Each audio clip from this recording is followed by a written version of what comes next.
Hello बच्चों, कैसे हैं आप। आइए आज हम लोग एक नए चैप्टर की शुरुआत करेंगे जिस चैप्टर का नाम है सरल आकृतियों की समझ। हाँ बच्चों, सरल आकृतियों की समझ, है ना। तो सरल आकृतियां क्या होती है और इसके बारे में बहुत सारी चीज़ों को हम लोग समझेंगे।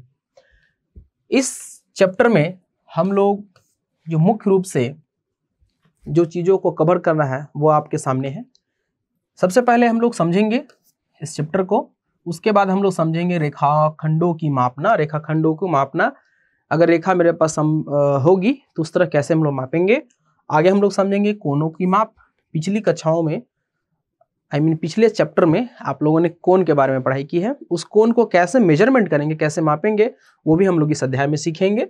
फिर हम लोग बहुत तरह के कोण होते हैं, उसके युग्मों के बारे में समझेंगे। युग्म मतलब होता है बच्चों जोड़ा, कि कोण के कौन कौन से युग्म होंगे। फिर हम लोग पढ़ेंगे पूरक, समपूरक कोण, है ना।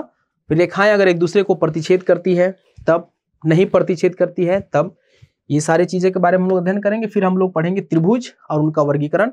बच्चों त्रिभुज के बारे में आप पहले से भी पढ़ाई कर रखे हैं, है ना, पिछले अध्याय में भी मैंने बताया है। तो इस अध्याय में हम लोग त्रिभुजों को बारे में जानेंगे और उसका वर्गीकरण करेंगे, ठीक है। उसके बाद हम लोग पढ़ेंगे चतुर्भुज।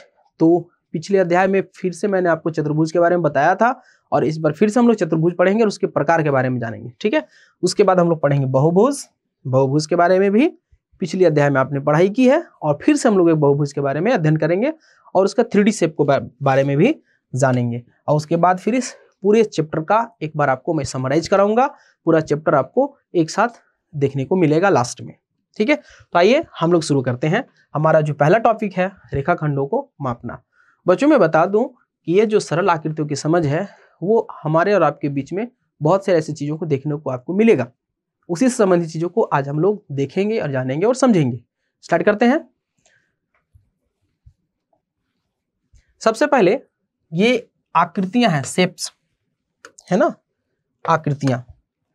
हमें वक्रों का मतलब ये कर्व वाला, कर्व जिसको बोलेंगे ना, रेखाओं से बनी बहुत सारी दिखाई देती हैं आकृतियां। जैसे कि आप देख सकते हैं कोई तल है, किनारा है, मकान होते हैं, कोने होते हैं, खुली और बंद वक्र के रूप में देख सकते हैं। जैसे आप देख रहे होंगे ये सरल रेखाओं से बनी एक बंद आकृति है। ये वक्र रेखाओं से, वक्र का मतलब मैंने अभी जस्ट आपको बताया, ये इसको कर्व बोलते हैं, और सरल का मतलब सीधा, है ना। इससे बहुत सारी चीजें आपको देखने को मिलती है। हम उनको रेखाखंडों, त्रिभुजों, बहुभुजों और वृत्तों के नाम से जानते हैं, ठीक है। त्रिभुजों, बहुभुजों और वृत्तों के नाम से जानते हैं। तो आप उसे त्रिभुज के रूप में देखते हैं, आप उसे वृत्त के रूप में देखते हैं, अर्धवृत्त के रूप में देखते हैं। और सबकी ये जो सभी की माप है वो अलग अलग होती है। किसी की समान भी हो सकती है लेकिन मैक्सिमम का अलग अलग होता है ना। तो आपने यहाँ देखा ये त्रिभुज है, ये वृत्त है ना। आप इस तरह से देख सकते हैं, ये आपके सामने एक त्रिभुज की आकृति में है, ठीक है। अब ये त्रिभुज समकोण त्रिभुज है, ये न्यून कोण है या अधिक कोण है, ये हम लोग क्लास में पढ़ाई करेंगे तो आगे हम लोग को और समझ में आएगा। इस प्रकार आप देख सकते हैं, ये आपके सामने है, पहचान पा रहे हैं, आपके ज्योमेट्री बॉक्स में भी आपके पास होगा, है ना।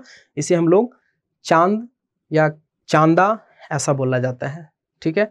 आप इसे देखेंगे, ठीक इसी प्रकार आप अन्य आकृति को और भी देखेंगे। ये आपके ज्योमेट्री बॉक्स में भी होगा, ये बड़ी आकृति में, आपके पास छोटी आकृति में होगा ना। इसे हम लोग स्केल या हिंदी में रूलर बोलते हैं। इसी प्रकार आपके पास ये भी होगा, है ना। आप देख रहे होंगे ये डिवाइडर है, इसका भी उपयोग हम लोग समझेंगे और इसका भी उपयोग करेंगे हम लोग, ठीक है। इसी के साथ साथ आपके पास भी इस तरह की आकृति आपको मिलेंगे जिसको हम लोग प्रकार बोलते हैं, है ना, प्रकार। ये इसमें हम लोग पेंसिल वगैरह एडजस्टमेंट करते हैं और इसे कॉपी पे, ठीक है, इससे गोला खींचने का काम करते हैं, ठीक है। अगर सर्कल बनाने की जरूरत होगी तो इस चीज का हम लोग उपयोग करते हैं। आइए आगे बढ़ते हैं हम लोग। तो बच्चों आपके सामने और भी बहुत सारी आकृतियां हैं। ऐसी भी आकृति आप लोग अपने आसपास देखे होंगे। आपका जो कमरा है, इस कमरे का नीचे का फर्श आप देखेंगे तो शायद वर्गाकार या आयताकार हो सकती है ना। फिर आप ये एक खुली वक्र है, एक ऐसा वक्र बनाया गया है जो बिल्कुल बंद नहीं है, खुली है। आप यहाँ पर रेखाखंडों से बनी चीजों को देख रहे हैं जिसे हम लोग कोण कहते हैं। पिछली क्लासेस में आप लोगों ने मतलब पिछले चैप्टर में आप लोगों ने ये पढ़ाई कर रखी है।